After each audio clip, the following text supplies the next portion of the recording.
So today I'm doing a review of a GE 5000 BTU window air conditioner. Specifically, the model I bought is the AWCS05BW1. So I'll be honest with you, I've never purchased a window air conditioner in my entire life. I was born and raised in Florida, and we always had central AC down there, so I kind of had to learn a bunch before I made the purchase. And this particular unit went on sale at Best Buy for $150. And it's exactly what I was looking for. I wanted something small and light, easy to put into a second story window.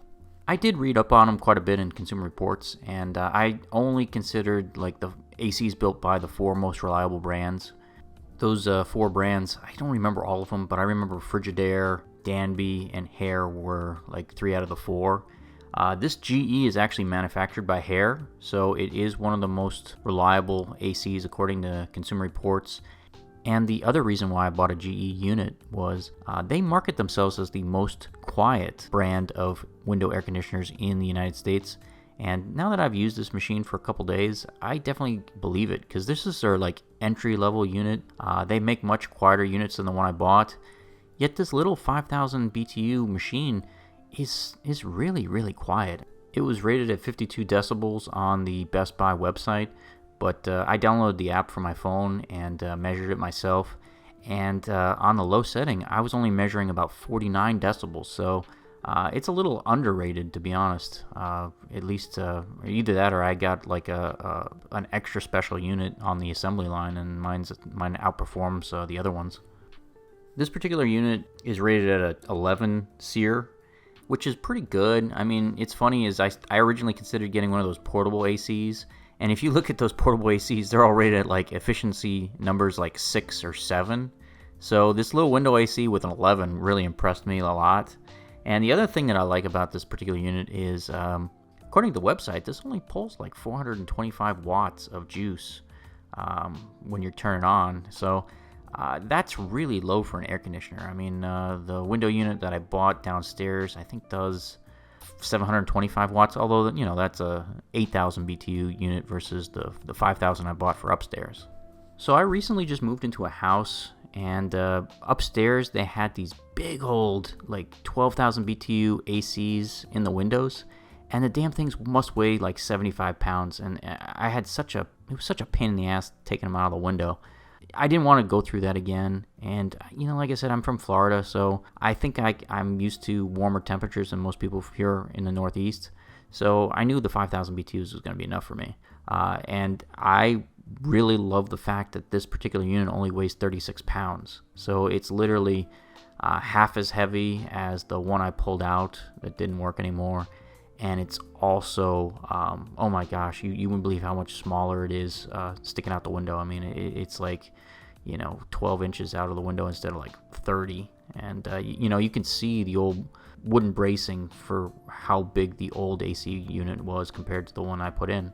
And if you're wondering if this 5000 BTU unit was enough for upstairs, I'm just cool in a bedroom, and it was. We already had like a 100-degree day this week. That's why I rushed to buy this particular AC, because I knew we had a bunch of really hot temperatures in July. So it really did a great job in the middle of the day. The heat index had hit like 102 outside. I had it set for 78, and it wasn't even working all that hard. And another thing that I love about this unit is if you put it in eco mode, when it hits the temperature that you want, the entire unit turns off, the fan as well as the compressor. The older units that I had with the dials that were in the house, I had one downstairs that still worked. The fan would still be going, and the compressor would turn off, and it was just way more noise. And this is just the smarter way to run it, and I know it's saving a lot more electricity. One of the weird quirks about this unit, though, that I noticed is the vents. You can only point left and right. There's no up or down, vertical orientation to it, but I think the reason they did that is the vents that have more of that orientation, like up, down, left, right, have a tendency to rattle over time. And pretty much all the engineering on this unit seems to, minimize noise. And that was one of the things they decided to leave out, is you can't point the vents up and down. It's only left to right. The remote control is very, very simple and easy to operate, and I found that it had about a range of about 20, maybe 15 feet realistically. So you might need to pay a little more to get more range out of the remotes. Like the higher end units probably can go more like 30 feet away from the unit. So this one, after about 15, 20 feet, you can't get the signal to the unit anymore. So now I'm going to quiet down and let you listen to what the unit actually sounds like. I'm going to run through the different modes as well as fan speeds. And this is what it sounds like if you're actually in the room.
Thanks for watching this review of the GE 5000 BTU air conditioner. If you enjoyed this video, don't forget to like and subscribe.